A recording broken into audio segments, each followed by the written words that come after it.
আসসালামু আলাইকুম বন্ধুরা, আজকে আমি খাসির কোরমা রান্না করব, তাই ভিডিওটি দেখুন এবং উপভোগ করুন। প্রথমেই পাতিলে সয়াবিন তেল দিয়ে দিলাম, দারচিনি, তেজপাতা, এলাচি ও লং দিয়ে দিলাম।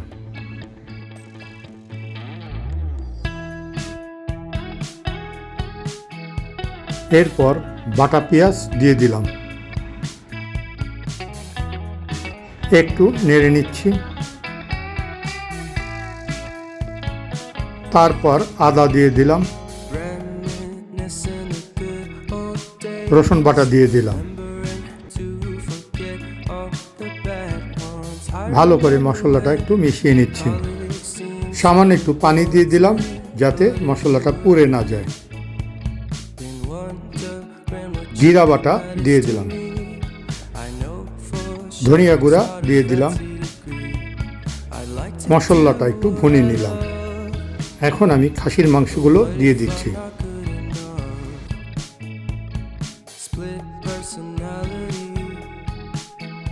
মশলার সাথে মাংসটা ভালো করে মিশিয়ে নিচ্ছি।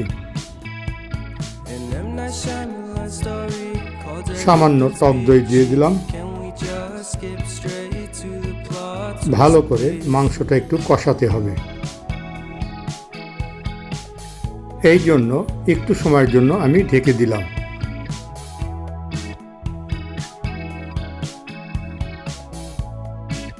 মাংস কষানো হয়েছে। এখন আমি পরিমাণ মতো পানি দিয়ে দিচ্ছি। আবার একটু ঢেকে দিলাম। বন্ধুরা, লবণ দিতে ভুলে গেছিলাম, তাই পরিমাণ মতো লবণ দিয়ে দিলাম। মাংস সিদ্ধ হয়ে গেছে। এখন আমি আলু দিয়ে দিচ্ছি।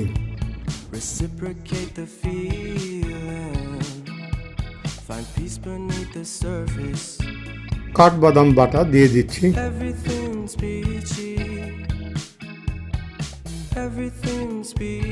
এখন আবার সামান্য পরিমাণ পানি দিয়ে দিলাম।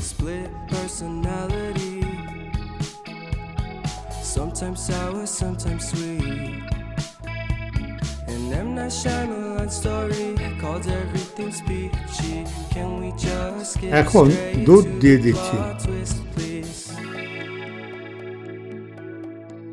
হালকা মিষ্টির জন্য একটু চিনি দিয়ে দিলাম।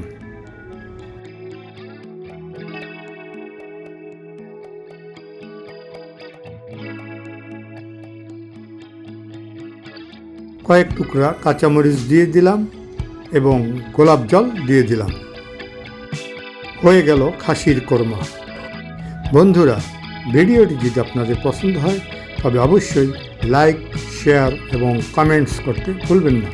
ভিডিওটি দেখার জন্য অসংখ্য ধন্যবাদ।